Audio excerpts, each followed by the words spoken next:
MathWhiteboard.com.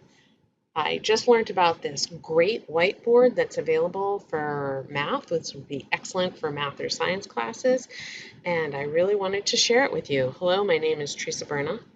I'm only going to do a brief intro into Math Whiteboard. There's a fabulous webinar that Eric Kurtz from Control Alt Achieve created. It's about an hour long, but I wanted to show you why you want to learn about this tool. So this is free for teachers and students. You can have it solo or collaborative. So I'm just going to create a whiteboard now. You could have your groups of students work together. Start a new whiteboard.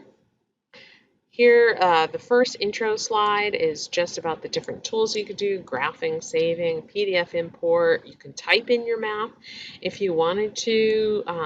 There's some other solving, more solving.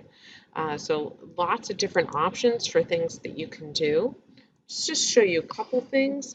So I'll start off by just showing my handwriting. So this is just with my pen.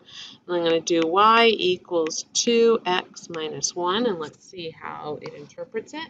So it did interpret my handwriting exactly as I wanted, y equals 2x minus 1. So I'll just click on that because I like it.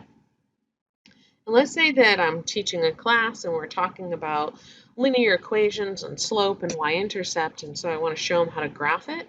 So I can go to Insert, Graph. I have a graph here, and now we want to go ahead and graph this as a class. I can click and drag that and drop it on top of the graph.